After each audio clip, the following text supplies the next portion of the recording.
નમસ્કાર નમસ્કાર નમસ્કાર વિદ્યાર્થી મિત્રો, હું ડૉક્ટર ભૌતિક વિડજા ડૉક્ટર બ્રધર્સ એજ્યુકેશન ચેનલમાં હવે આપણે ધોરણ 10નું સામાજિક વિજ્ઞાન કે જેની આપણે શરૂઆત કરવા જઈ રહ્યા છીએ.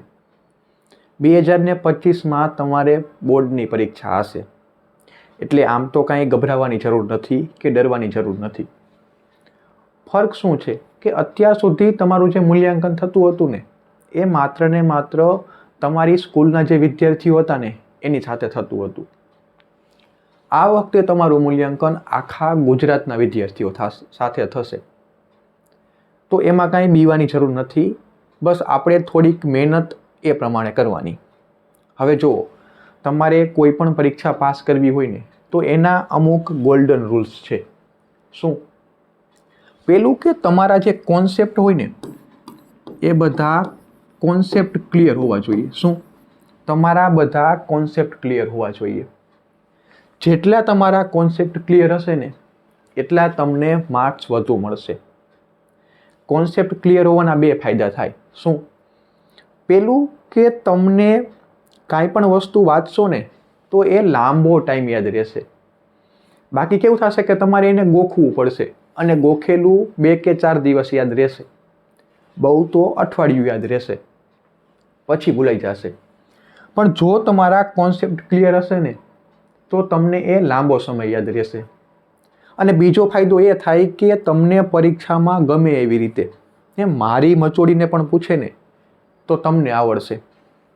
તો પેલું કોન્સેપ્ટ ઉપર ધ્યાન આપવાનું. જેટલું કોન્સેપ્ટ ઉપર ધ્યાન આપશો એટલો તમને વધુ ફાયદો થશે. બીજું કે જેટલું પણ બને ને એટલું વધારેમાં વધારે રિવિઝન કરવાનું. કારણ કે રિવિઝન કરશો ને એમ જ તમને યાદ રહેશે. આમાં ઘણી બધી વસ્તુ હોય ને જે ફેક્ચ્યુઅલ હોય કે જેને તમારે યાદ રાખવા માટે રિવિઝન કરવું જ પડે. અને ત્રીજી બાબત કે આ વખતે તમારું જે પેપર છે ને એ કોણ કાઢશે? બોર્ડવાળા. તો તમારે એની મેન્ટાલિટી પ્રમાણે હાલવાનું. એ શું વિચારે? એ કયા ટોપિક ઉપર વધારે વચન આપે, એ કયા ટોપિક ઉપર વધારે ધ્યાન આપે, એના જ આધારે આપણે નક્કી કરતા હોય ને. તમને જે આઈએમપી કે મોસ્ટ આઈએમપી નક્કી કરતા હોય એ બધું કેવી રીતે નક્કી કરે કે જે પેપર સેટર છે એ કયા ટોપિક ઉપર વધારે ફોકસ કરે છે, એના આધારે આઈએમપી કે મોસ્ટ આઈએમપી બને. તો આપણે આપણા લેક્ચરમાં આ જ બધી બાબતનું ધ્યાન રાખશું. આપણે શું કરશું કે માનો કે પહેલાં 30-35 મિનિટ જે કંઈ પણ ભણ્યા એમાં આપણે કોન્સેપ્ટ ક્લિયર કરશું. ત્યાર પછી 5 કે 7 મિનિટમાં ક્વિક રિવિઝન કરશું.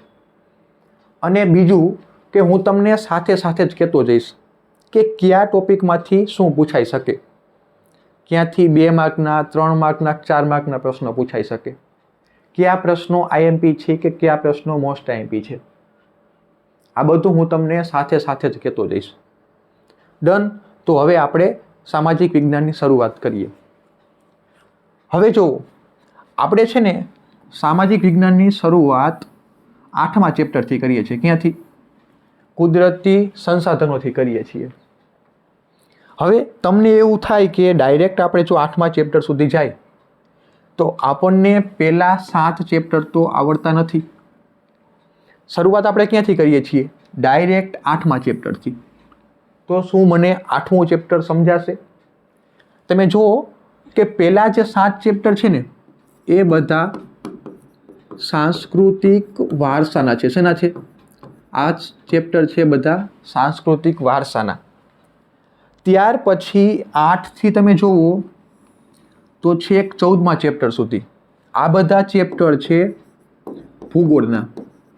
અને બાકીના બધા ચેપ્ટર જુઓ ને તમે તો એ બધા છે અર્થતંત્રના. તો તમે ડાયરેક્ટ 8મા ચેપ્ટરથી શરૂઆત કરો ને તો પણ કાંઈ જ સમસ્યા નથી. હવે જુઓ, 1 થી 7 ચેપ્ટર છે ને એમાં તમારે થોડું ઘણું ગોખવાનું વધુ આવશે. આપણે જ્યારે કરશું ત્યારે હું તમને પ્રયત્ન કરીશ કે અહીંયાથી જ બધું યાદ રખાવી દઈએ. એ આપણે બધું અહીંયાથી જ કરશું. પછી કોન્સેપ્ટ હોય કે યાદ રાખવાનું હોય, આપણો પૂરતો પ્રયત્ન હશે કે આપણે કાંઈ પણ ટેકનિકથી અથવા તો ગમે એવી મેથડથી જે યાદ રાખવાનું છે એને યાદ રાખવાનો પ્રયત્ન કરશું અને કોન્સેપ્ટ છે એને ક્લિયર કરશું. શરૂઆત આપણે કરીએ છીએ ભૂગોળથી, 8મા ચેપ્ટરથી. બરાબર? હવે જુઓ, ભૂગોળમાં ભૂ છે ને એટલે તમે એમ સમજો કે ભૂગોળ એટલે જમીન થાય. અને જો તમારે ભૂગોળ સમજવું હોય, ધ્યાનથી સમજો બાળકો, જો તમારે ભૂગોળ સમજવું હોય તો તમને ભારતનો નકશો આવડવો જ પડે. તમારો ભારતનો નકશો જેટલો પાકો હશે ને એટલી ઝડપથી તમને આ 8 થી 14 સુધીના ચેપ્ટર સમજાશે. ફરીથી કહું, જેટલો નકશો સારો હશે એટલું તમને 8 થી 14 સુધીના જે 7 ચેપ્ટર છે ને એ સમજાશે અને ફટાફટ આવડશે. બાકી કેવું થશે કે આ બધા ચેપ્ટર તમારે ગોખવા પડશે અને ગોખીને મરી જાશો. તમને ઘડીકમાં યાદ નહીં રહે, તરત ભૂલાઈ જશે.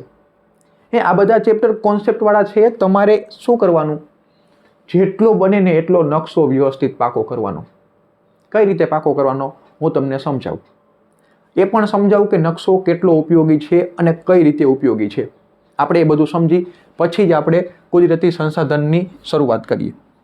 ચાલો જોજો બાળકો, અત્યારે હું તમને જે કંઈ પણ કરાવું છું ને એ બધું ઉપર છલું કરાવું છું, ખાલી સમજાવવા માટે કે નકશો આપણે કઈ રીતે પાકો કરવાનો છે, નકશા ઉપર આપણે કઈ રીતે ચાલશું અને નકશો આપણને કઈ રીતે ઉપયોગી થશે. અત્યારે હું તમને જે કરાવું છું એ બધું આપણે ડિટેલમાં કરવાનું છે જ્યારે આપણે બધા ચેપ્ટર ભણશું ત્યારે. અત્યારે હું તમને ઉપર છલું સમજાવું છું કે નકશો કઈ રીતે ઉપયોગી થશે. બરાબર? ચાલો હવે જુઓ, આ છે ભારતનો નકશો. તમને ખ્યાલ જ છે, ભારતના નકશામાં ઉત્તરની બાજુ શું આવે? હિમાલય. જો આ જે ભાગ છે ને, અહીંયા એક પર્વતમાળા આવેલી છે. શું છે? અહીંયા એક પર્વતમાળા આવેલી છે. આ પર્વતમાળાને આપણે શું કહીએ? હિમાલય. શું કહીએ? હિમાલય. જો આ આખી આવી રીતે ભારતના ઉત્તર ભાગમાં પર્વતમાળા આવેલી છે. હવે આને આપણે કહીએ હિમાલય. હિમાલય એટલે શું થાય? હિમ વત્તા આલય. હિમાલય. હિમ એટલે બરફ અને આલય એટલે ઘર, બરફનું ઘર. તો આ આખા પટ્ટામાં શું હશે? બરફ જ હશે. હવે માનો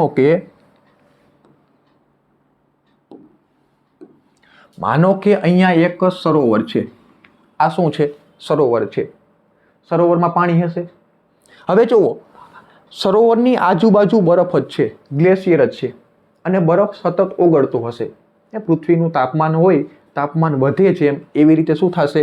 બરફ ઓગળશે અને પાણી બધું ક્યાં જમા થશે? સરોવરમાં.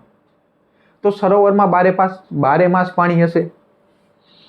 હવે આ જ સરોવરમાંથી માનો કે અહીંયાથી એક આમ નદી નીકળી અને અહીંયા પાણીમાં જતી રહી, સમુદ્રમાં ગરકાવ થઈ ગઈ. તો આ નદીનો સ્ત્રોત બારે માસનો છે, તો નદીમાં પણ બારે માસ પાણી હશે. તો આ જે નદી છે ને એ 12 માસી નદી હશે. સમજાય છે? જુઓ તમે, જે આ દક્ષિણ ભારત છે ને ત્યાં જે નદી હશે ને એ 12 માસી નદી નહીં હોય. કેમ? એ બધી વરસાદ આધારિત નદી હશે કે જ્યારે વરસાદ આવે ત્યારે નદીમાં પાણી હશે, ઉનાળો આવતા આવતા પાણી સુકાઈ જાય, એટલે એને હંગામી નદી કહેવાય. હવે જુઓ, અહીંયાથી નદી નીકળી અને અહીંયાથી આમ થઈને પાણીમાં જતી રહી. કોઈ પણ નદી હોય ને તો જ્યારે એ નીકળે ને, માનો કે અહીંયાથી નીકળી તો અહીંયા કેવો વિસ્તાર છે? પર્વત વિસ્તાર. પર્વત વિસ્તારનો ઢાળ કેવો હોય છે? વધારે હશે. તો જ્યાં ઢાળ વધારે હોય અને અહીંયાથી પાણી નીકળે તો પાણીનો વેગ કેવો હોય? વધારે.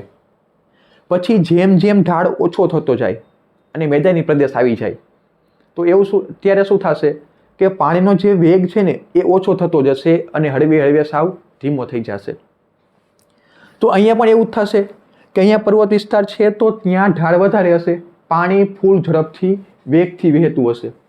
અને જ્યારે પાણી આટલા બધા વેગ સાથે વહેતું હોય ને તો એની સાથે ઘણો બધો જે કચરો હોય, કાંપ હોય, નાના મોટા કાંકરા હોય, આ બધું શું કરે? સાથે લઈ આવે.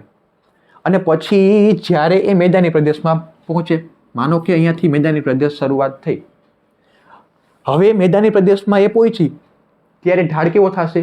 ઓછો. પાણીનો વેગ કેવો થશે? ઓછો. પાણીનો વેગ ઓછો થશે, પાણી હવે ધીમે ધીમે વહેશે તો એની સાથે જે આ બધો કાંપ લાવ્યા હોય કે પછી જે કાંકરા હોય, આ બધું હોય ને, જે કચરો ને એ બધું, એ શું થશે?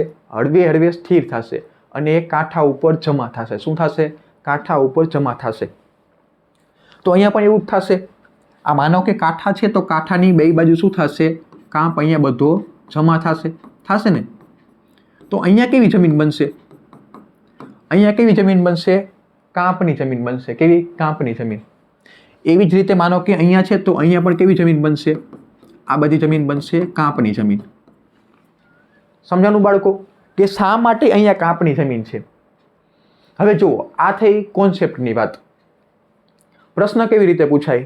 લગભગ 2022માં તમને ખ્યાલ હોય તો નકશા પૂર્તિ પૂછાય. તમારે બોર્ડમાં 4 માર્કની નકશા પૂર્તિ પૂછાય કે નકશામાં તમારે દર્શાવવાનું. એમાં પૂછાડું હતું કે કાંપની જમીન. તો કાંપની જમીન ક્યાં છે? અહીંયા. તમને કોન્સેપ્ટ ખ્યાલ છે. તમારે કરવાનું શું? નકશો પાકો કરવાનો. નકશો કઈ રીતે પાકો કરવાનો? સિમ્પલ કે તમને એટલી ખબર હોવી જોઈએ કે ક્યાં કયું રાજ્ય છે. માનો કે અહીંયા હું આમ માર્ક કરું તો તમને ખબર હોવી જોઈએ કે અહીંયા કયું રાજ્ય છે. માને કહો અહીંયા હું માર્ક કરું તો તમને ખબર હોવી જોઈએ કે અહીંયા કયું રાજ્ય છે. ગુજરાત રાજ્ય છે. હું અહીંયા આમ માર્ક કરું તો તમને ખબર હોવી જોઈએ કે અહીંયા રાજસ્થાન છે. આપણે બસ આવી રીતે સિમ્પલ નકશો પાકો કરવાનો. નકશો પાકો કરવો એટલે કાંઈ બહુ મોટી વાત નથી. તમારે સિમ્પલ નકશાને 2 થી 3 વખત જોઈ લેવાનું. તમે 2 થી 3 વખત જોઈને આવશો ને પછી આપણે નકશાને અહીંયાથી જ યાદ રખાવી દેશું. આપણે અહીંયાથી યાદ રખાવી જ દેશું, પણ છતાં જો તમે ઘરેથી જોઈને આવશો ને તો તમને તરત સ્ટ્રાઇક થશે. હું જે કાંઈ પણ વાત કરીશ ને એ તમારે વિચારવું નહીં પડે. બાકી આપણો પૂરતો પ્રયત્ન હશે કે તમને હું અહીંયાથી જ નકશો યાદ રખાવી દઈશ. અને નકશો યાદ રાખવો કાંઈ બહુ મોટી વાત છે જ નહીં. હવે જુઓ, આપણે પ્રશ્ન ઉપર આવીએ. તો જુઓ, તમને નકશા પૂરતી તો આવડી જ જશે. આપણે એવું નથી કરવું કે પહેલાં બધા ચેપ્ટર જોઈ લઈએ પછી શું કરીએ? નકશા પૂર્તિ કરવા બેસીએ 4 માર્ક્સ માટે. આપણે એવું નથી કરશું. જેમ આપણે ચેપ્ટરને ભણશું એની સાથે સાથે નકશો કરતા જશું. એટલે નકશા પૂર્તિ તમારી જે 4 માર્કની છે ને એને અલગથી કરવાની જરૂરિયાત જ નહીં રહે. ફાયદો તમને ટૂંક નોંધમાં થશે. ફાયદો તમને 2 કે 3 માર્કના પ્રશ્નોમાં પણ થશે અને MCQમાં પણ થશે. કઈ રીતે? તમને માનો કે જુઓ, અહીંયા ખબર છે કે કાંપની જમીન છે, તો તમને એટલી ખબર હોય ને કે અહીંયા કયું રાજ્ય છે.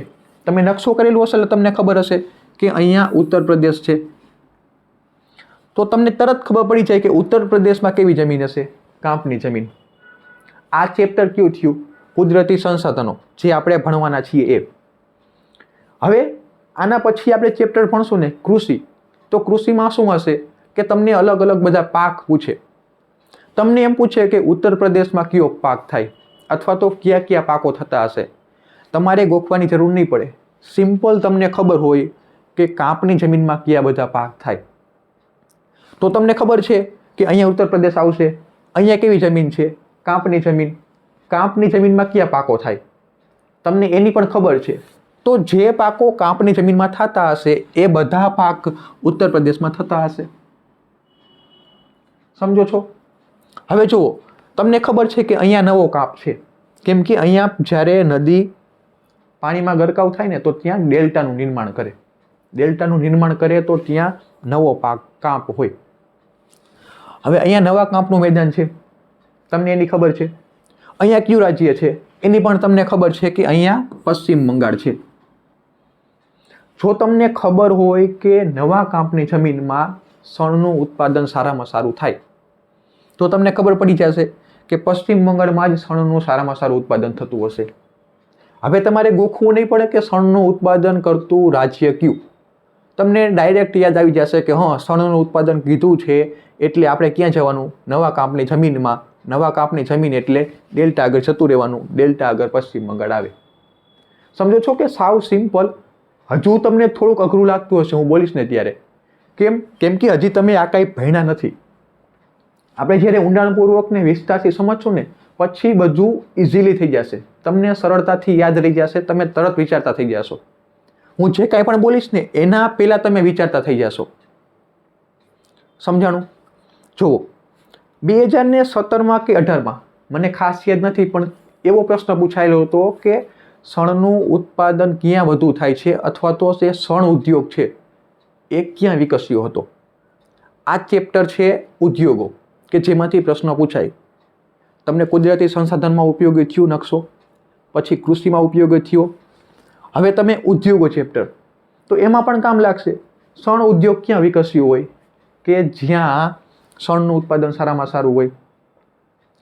હું એમ કહું કે ખાંડ ઉદ્યોગ ક્યાં વિકસે? ખાંડ શેમાંથી બને? શેરડીમાંથી. શેરડી સારામાં સારી જ્યાં થતી હોય એના આસપાસના વિસ્તારમાં જ ખાંડ ઉદ્યોગ વિકસ્યો હોય. સમજો છો, બધા પાઠ જે છે ને એકબીજા સાથે રિલેટેડ હોય. કોઈ પણ ઉદ્યોગ ત્યાં જ વિકસે મોટા ભાગે કે જ્યાં એનો કાચો માલ સરળતાથી મળી રહે. જે ખેતી આધારિત ઉદ્યોગો છે એ બધા ઉદ્યોગોનો કાચો માલ શું હોય? ખેત પેદાશ. કે જ્યાં એ ખેત પેદાશ વધુ થતી હોય, સારી થતી હોય, ત્યાં એ ઉદ્યોગ વિકસે. સમજો છો?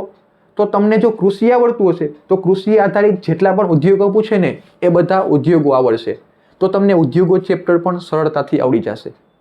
સમજો છો? આપણે મોસ્ટલી જેટલું પણ બને ને એ બધું નકશા ઉપર જ કરશું.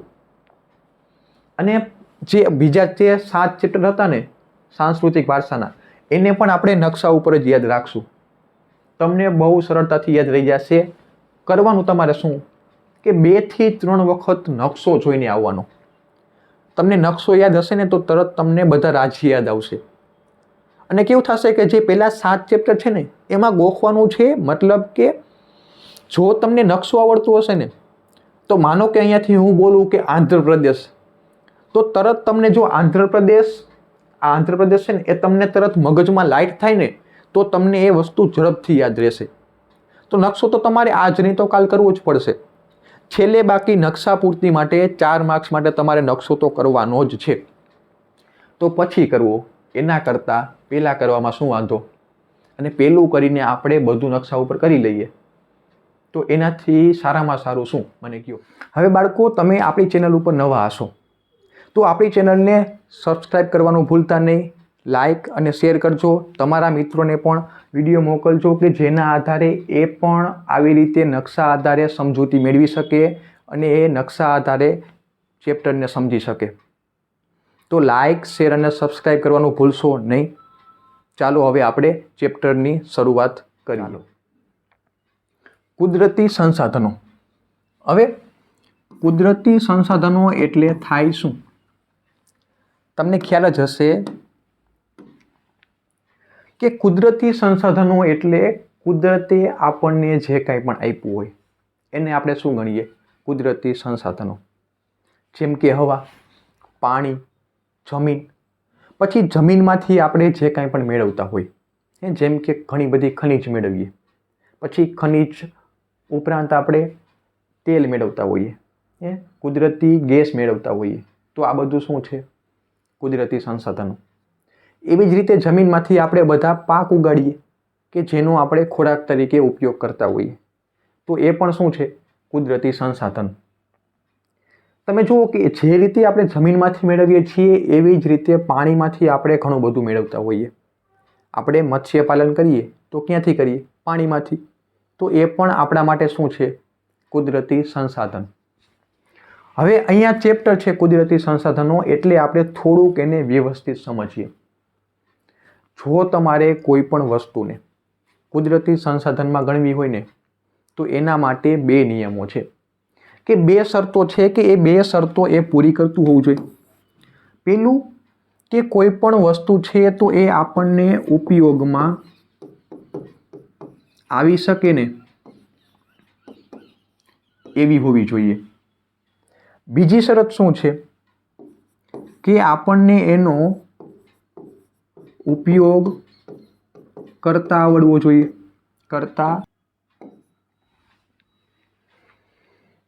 આ 2 શરતો પૂરી કરે તો આપણે એને કુદરતી સંસાધનો કહીએ. હું તમને સમજાવું. જુઓ, તમે આજથી 5000 વર્ષ પાછળ જતા રહ્યો. કેટલા? 5000 વર્ષ પાછળ જતા રહ્યો. તમે ક્યાં પહોંચી જશો? સિંધુ ખીણની સંસ્કૃતિમાં. તમે ભણી ગયા કે જે સિંધુ ખીણની સંસ્કૃતિના લોકો છે એ લોકો લોખંડ શેનાથી? લોખંડથી અજાણ હતા. એ લોકો ઘોડાથી અજાણ હતા. અમુકનું એવું પણ માનવું છે એ લોકો ગાયથી પણ અજાણ હતા. બળદ મળ્યો હતો એ વસ્તુ એ ભૂલી જાય છે. પણ ચાલો જુઓ, આ લોકો છે કે જે લોખંડથી અજાણ હતા, પણ એ સમયે લોખંડ તો જમીનમાં દટાયેલું હશે જ. લોખંડ જમીનમાં દટાયેલું છે, તમે જુઓ, પણ એને એનો ઉપયોગ કરતા આવડતો નથી. તો જ્યાં સુધી માનવ કુદરતી સંસાધનનો ઉપયોગ કરતા ન શીખે ત્યાં સુધી આપણે એને કુદરતી સંસાધન કહેશું નહીં. જોયું આપણે, આ 2 શરતો છે કે એ 2 શરતો પૂરી થવી જોઈએ. એ શરતો પૂરી નહીં થતી હોય તો આપણે એને કુદરતી સંસાધનમાં ગણશું નહીં. તો સિંધુ ખીણની સંસ્કૃતિના લોકો લોખંડથી અજાણ હતા, એને એનો ઉપયોગ કરતા નહોતો આવડતો. પછી ભલે કુદરતે એને આપેલું છે, પણ આપણે એને કુદરતી સંસાધનમાં ગણશું નહીં. સમજો છો કે જમીનમાં જેટલી પણ વસ્તુ દટાયેલી છે ને, એ તમામે તમામ વસ્તુઓ કુદરતી સંસાધન નથી. જો આપણે એનો ઉપયોગ નથી કરતા, આપણામાં એવી બુદ્ધિ નથી, આપણામાં એવું કૌશલ્ય નથી કે માનવ એનો ઉપયોગ કરે, તો આપણા માટે એ કુદરતી સંસાધન બનશે નહીં. જુઓ તમે, આપણે અત્યારે યુરેનિયમનો ઉપયોગ કરતા હોઈએ, થોરિયમનો ઉપયોગ કરતા હોઈએ, હવે તો આપણે સિલિકોનનો ઉપયોગ કરતા પણ શીખી ગયા. તો આ બધી જે ધાતુ છે કે અર્ધધાતુ છે, એનો ઉપયોગ કરતા ક્યારે શીખ્યા? હમણાં. બહુ લાંબા ટાઈમથી આપણે આ બધી ધાતુ કે અર્ધધાતુનો ઉપયોગ કરતા નહોતા. તો જ્યારથી આપણે ઉપયોગ કરતા શીખ્યા ને, ત્યારથી જ આપણા માટે એ કુદરતી સંસાધન છે. જુઓ તમે, આજથી 50 વર્ષ પછી આપણી જે આગળની પેઢી હશે ને, એને પાછું કંઈક નવું શોધી લીધું હશે. એ પાછું કંઈક વસ્તુ શોધીને એનો ઉપયોગ કરતા હશે.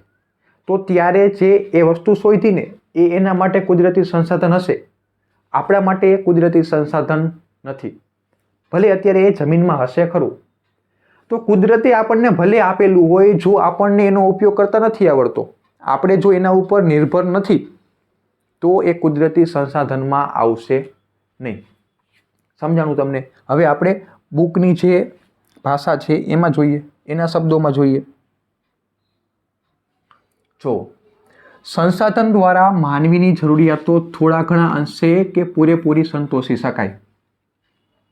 આ વાતનું આપણે ખંડન કરશું કે માનવની જરૂરિયાતો આજે એટલી બધી વધી ગઈ છે કે એની જરૂરિયાતો થોડા ઘણા અંશે સંતોષી શકાય, પૂરેપૂરી સંતોષી શકાય નહીં. પણ અત્યારે આપણે જોઈએ, પછી આપણે આ જ ચેપ્ટરમાં આ વાતનું ખંડન કરશું.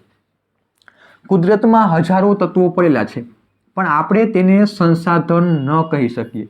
જોયું તમે કે જમીનમાં ભલે લોખંડ દટાયેલું છે, પણ સિંધુ ખીણની સંસ્કૃતિના લોકો એનો ઉપયોગ નથી કરતા, તો એના માટે એ કુદરતી સંસાધન નહીં ગણાય.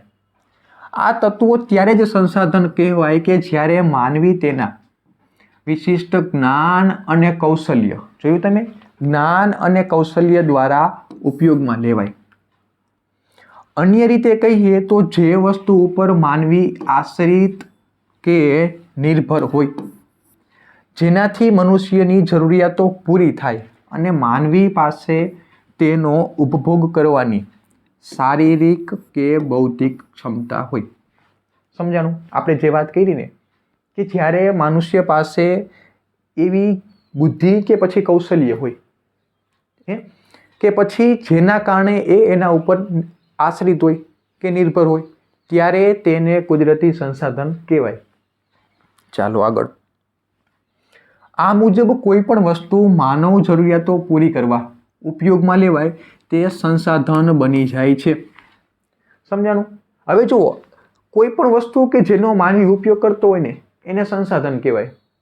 પછી એ કુદરતી હોય તો આપણે એને કુદરતી સંસાધન કહીએ. જો માનવે પોતે વિકસાવેલું હોય, પોતે બનાવેલું હોય, તો આપણે એને કૃત્રિમ કહીએ. ફરક આટલો જ છે. પણ જે વસ્તુ આપણા માટે ઉપયોગી હોય એને આપણે શું કહીએ? સંસાધન. પ્રાચીન સમયમાં જમીનમાં દટાયેલા ખનિજોની માનવીને જાણકારી ન હતી. આપણે વાત કરી ને કે લોખંડની જાણકારી નહોતી, ત્યારે તે સંસાધનો ન હતા, તો એના માટે ત્યારે સંસાધન નહોતું લોખંડ. આજે આપણી માટે છે, પરંતુ આજે તેની ઉપયોગિતા અને ખનન પ્રવિધિઓના વિકસવાથી માનવ જીવન માટે તે અત્યંત જરૂરી બન્યા છે. સમજાણું? એ જ વાત છે જે આપણે આગળ કરી જોઈતા. કુદરતી સંસાધનમાં ઉપયોગિતા અને કાર્ય કરવાની યોગ્યતા, આ બંને ગુણધર્મો હોવા જરૂરી છે. તમે જુઓ કે કુદરતી સંસાધન હોય ને એ કુદરતે આપણને આપેલું હોવું જોઈએ, પહેલી વાત થઈ. બીજી વાત કે માનવ તેનો ઉપયોગ કરતો હોવો જોઈએ. સમજાણું? અને એના કારણે માનવ એના ઉપર આશ્રિત થઈ જાય, એના ઉપર નિર્ભર થઈ જાય, એટલે કે એની સંસ્કૃતિમાં એ વણાઈ જાય. તો જ્યારે કોઈ વસ્તુ કુદરતે આપેલી હોય, માનવ તેનો ઉપયોગ કરતો હોય અને એના કારણે એ એના ઉપર નિર્ભર હોય, સંસ્કૃતિમાં વણાઈ ગયું હોય, ત્યારે જ આપણે એને શું કહી શકીએ? સંસાધન કહી શકીએ. તમે જોયું કે કુદરત, માનવ અને સંસ્કૃતિ આ ત્રણેયની પરસ્પર પ્રક્રિયા દ્વારા જ સંસાધન બને છે. ચાલો આગળ વધીએ. હવે જુઓ, આપણે ભણવાના છે સંસાધનોના ઉપયોગો. આપણે એ તો જોઈ ગયા કે સંસાધન જે છે એનો આપણે ઉપયોગ કરીએ છીએ, અને આપણે ઉપયોગ કરીએ છીએ એટલા જ માટે એ સંસાધન છે. હવે આપણે એને ઉપયોગના આધારે વર્ગીકરણ કરીએ. શું કરીએ? એનું ઉપયોગના આધારે વર્ગીકરણ કરીએ. ચાલો જુઓ.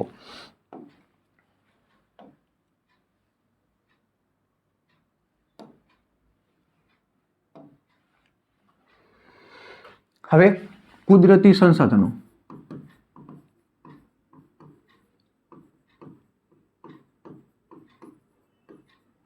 આપણે એને બે ભાગમાં વહેંચીએ. શું કરીએ? એને બે ભાગમાં વહેંચીએ. કયા કયા ભાગમાં વહેંચશું?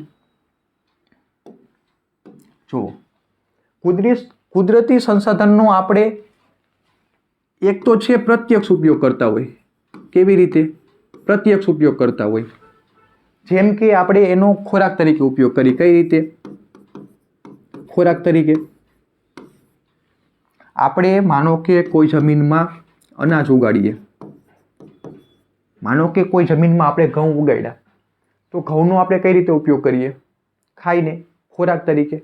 તો એ કઈ રીતે આવશે? પ્રત્યક્ષ ઉપયોગમાં આવશે.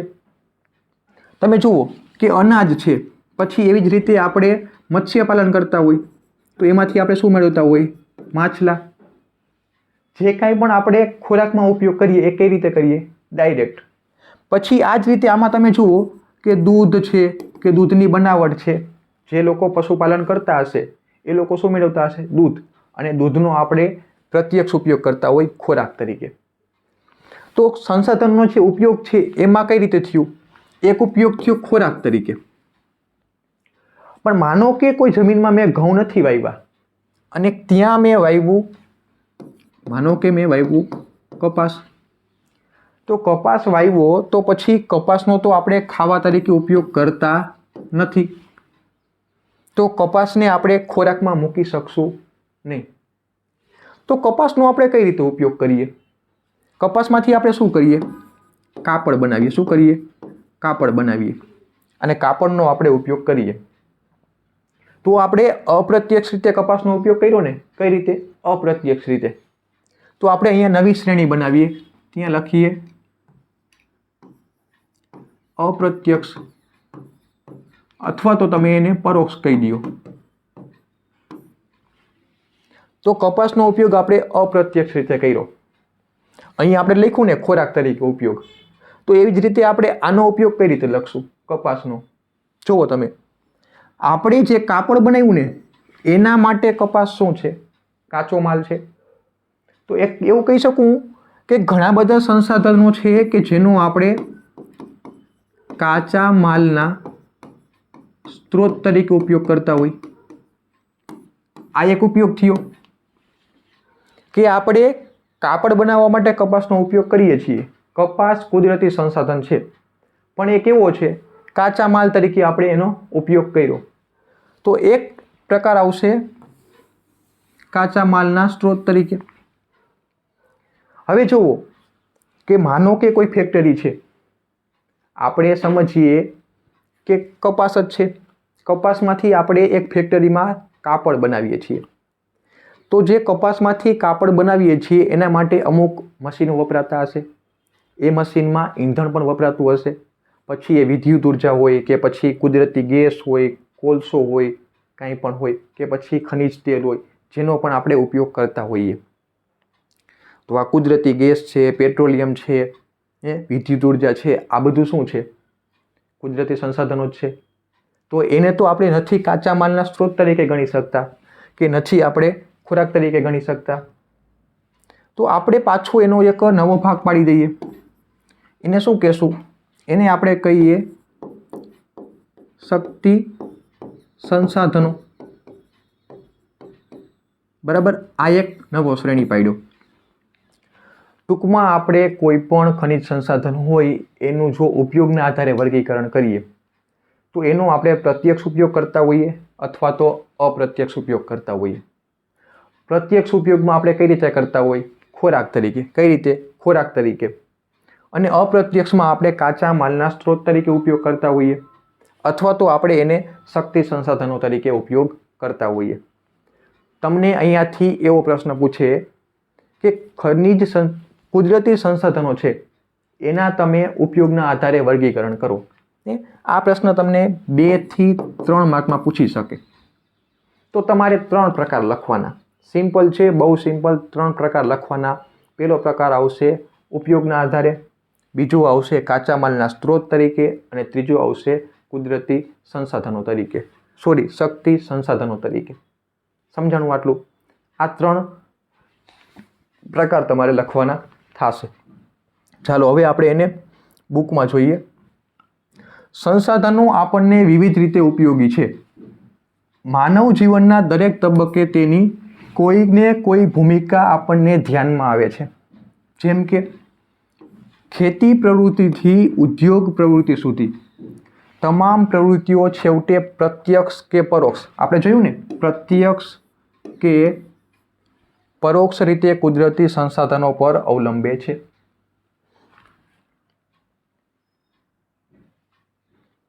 સંસાધન ખોરાક તરીકે આપણે જે આ પ્રકાર જોઈ ગયા ને, આ જ છે. જુઓ, પ્રત્યક્ષ અને પરોક્ષ. હવે એના આ 3 જે પ્રકાર આપણે પાડ્યા ને, ખોરાક તરીકે, કાચા માલના સ્ત્રોત તરીકે અને શક્તિ સંસાધનો તરીકે, આ 3 પ્રકાર હવે આપણે જોઈએ છીએ. તો પેલો કયો આવશે? ખોરાક તરીકે. જો ખોરાક તરીકે જોઈએ આપણે. માનવીની ખોરાકની જરૂરિયાત વિવિધ સંસાધનોમાંથી જ પૂરી થાય છે. કુદરતી રીતે થતા ફળો, અહીંયા એ જ બધા આવશે કે જેનો આપણે ખોરાક તરીકે ઉપયોગ કરતા હોઈએ. ખોરાક તરીકે આપણે કેનો ઉપયોગ કરતા હોઈએ? ફળનો ઉપયોગ કરતા હોઈએ. ખેતી દ્વારા સાંપડતા વિવિધ ખાદ્ય પાકો, જે આપણે અનાજ ખાઈએ છીએ. પછી પાલતુ પ્રાણીઓ દ્વારા પ્રાપ્ત થતી દૂધ અને તેની બનાવટો. પછી માંસ છે, જળાશયોમાંથી મળતા માછલા છે, કે પછી અન્ય જળચરો જેમ કે ઝીંગા છે, જે સમુદ્ર જેવું છે કે જેનો આપણે ખોરાક તરીકે ઉપયોગ કરતા હોઈએ. પછી મધમાખી દ્વારા બનાવેલું મધ છે. આ બધી શું છે? ખાદ્ય સામગ્રી છે કે જેનો આપણે ખોરાક તરીકે ઉપયોગ કરીએ છીએ. સમજાણું? વર્ગીકરણમાં પહેલો શું આવશે? ખોરાક તરીકે. બીજું શું આવશે? કાચા માલના સ્ત્રોત તરીકે. અને ત્રીજું આવશે શક્તિ સંસાધન તરીકે. જુઓ, બીજું આવશે કાચા માલના સ્ત્રોત તરીકે. જંગલોમાંથી પ્રાપ્ત થતી વિવિધ ચીજો જેમ કે લાકડું. હવે જુઓ, જે લાકડું છે ને એનો આપણે ડાયરેક્ટ ઉપયોગ નથી કરતા. આપણે શું કરીએ? લાકડામાંથી ટેબલ બનાવીએ, ખુરશી બનાવીએ અને પછી એ ખુરશી કે ટેબલનો ઉપયોગ કરતા હોઈએ. તો ખુરશી કે ટેબલ માટે લાકડું શું છે? કાચો માલ છે. તો એનો ઉપયોગ કઈ રીતે કર્યો? કાચા માલના સ્ત્રોત તરીકે. ખેતી દ્વારા ઉપલબ્ધ થતી સામગ્રી. પછી પાલતુ પશુઓ દ્વારા પ્રાપ્ત થતું ઊન છે. અહીંયા ચામડા આવશે. ચામડા છે, માંસ છે, ખનિજ અયસ્ક છે. જુઓ તમે, ખનિજ અયસ્ક છે તો એમાંથી માનો કે આપણે લોખંડ મેળવું, પછી લોખંડમાંથી આપણે શું કરશું? ઘણી બધી વસ્તુ બનાવશું. લોખંડની ખુરશી બનાવીએ, લોખંડનું ટેબલ બનાવીએ. આપણી આસપાસ જેટલા પણ વાહનો છે કે જેટલી પણ લોખંડની વસ્તુઓ છે એનું આપણે શું કર્યું? લોખંડમાંથી કંઈ વસ્તુ બનાવી અને એનો આપણે ઉપયોગ કર્યો. તો લોખંડ એ વસ્તુ માટે શું છે? કાચા માલનો સ્ત્રોત. અનેક ચીજો ઉદ્યોગ માટે શું બને છે? કાચો માલ બને છે. આપણે કપાસનું જે રીતે જોયું એ જ રીતે અહીંયા એ વાત કરે છે. હવે ત્રીજું છે શક્તિ સંસાધનો તરીકે. જો શક્તિ સંસાધનમાં શું આવશે? કોલસો, કે જેમાંથી આપણે ઉર્જા મેળવતા હોઈએ અને એ ઉર્જાનો આપણે ઉપયોગ કરતા હોઈએ, જેમ કે કોલસો. પછી પેટ્રોલિયમ, કુદરતી વાયુ વગેરેનો ઈંધણ તરીકે ઉપયોગ કરતા હોઈએ. પછી ઘર વપરાશમાં બળતણ તરીકે સૂર્યપ્રકાશ. જુઓ તમે, સૂર્યપ્રકાશ છે તો આપણે શું કરીએ કે સોલાર પેનલ મૂકીએ, એનો ઉપયોગ શું કરીએ આપણે? વિદ્યુત ઉર્જા મેળવવા માટે. તો ઇનડાયરેક્ટલી સૂર્યપ્રકાશનો ઉપયોગ કઈ રીતે કર્યો આપણે? શક્તિ સંસાધન તરીકે કર્યો. તમે જુઓ કે પવનમાં આપણે છે એના દ્વારા પવનચક્કી ચલાવશું અને પવનચક્કીમાંથી વિદ્યુત મેળવશું. પછી સમુદ્રના મોજા છે, ભરતી ઓટ છે, જળધોધ છે, આ બધામાં પણ આપણે એ જ કરશું. માનો કે ક્યાંકથી ધોધ પડે છે, એના નીચે આપણે ટર્બાઇન મૂકી દેશું. ધોધ પડે છે એટલે ટર્બાઇન નીચે ફરશે, ટર્બાઇન ફરશે એટલે એમાંથી શું મળશે? વિદ્યુત મળશે. યાંત્રિક ઉર્જાનું આપણે વિદ્યુત ઉર્જામાં રૂપાંતર કર્યું. શું કર્યું? યાંત્રિક ઉર્જાનું વિદ્યુત ઉર્જામાં રૂપાંતર કર્યું. આવું તમારે વિજ્ઞાનમાં આવશે. બરાબર. ચાલો, તો ઉર્જા પ્રાપ્ત કરી શકાય છે. બહુ સિમ્પલ છે. ઉપયોગના આધારે તમારે આ 3 વર્ગીકરણ યાદ રાખવાના કે જે તમને 2 અથવા તો 3 માર્કમાં પ્રશ્ન પૂછી શકે અને આ પ્રશ્ન તમે IMP ગણી શકો. ચાલો, તો આ પ્રશ્નમાં તમારે 3 પ્રકાર યાદ રાખવાના અને એના ઉદાહરણો યાદ રાખવાના. બહુ સિમ્પલ છે. પછી આપણે એવું હશે તો જ્યારે મેગા સેશન ગોઠવશું ત્યારે આ બધી વાતને આપણે ફરીથી રિવિઝન કરશું. ચાલો, હવે સંસાધનના પ્રકાર. આપણો હજુ પહેલો જ લેક્ચર છે તો બહુ લેક્ચરને લંબાવતા નથી. અહીંયાથી આપણે આવતી વખતે કન્ટિન્યુ કરશું. તો ખાસ તો એ વાત કે તમે અમારી ચેનલમાં નવા હશો, હજી આપણી શરૂઆત છે તો તમે આપણી ચેનલ ઉપર નવા હશો તો આપણી ચેનલને લાઇક, શેર અને સબસ્ક્રાઈબ કરી દેજો.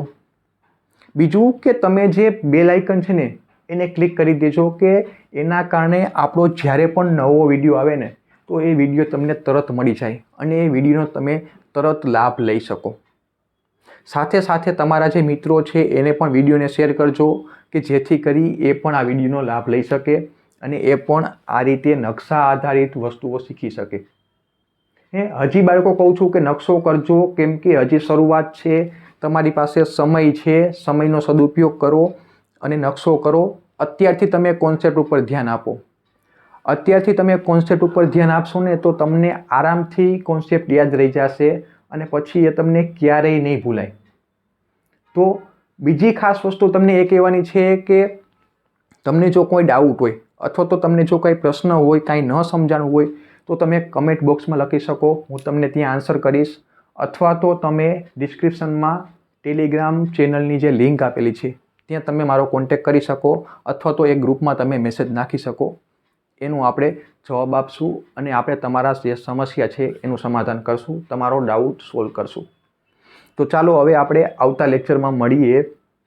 ત્યાં સુધી અમને વિરામ આપો. જય હિન્દ, જય ભારત.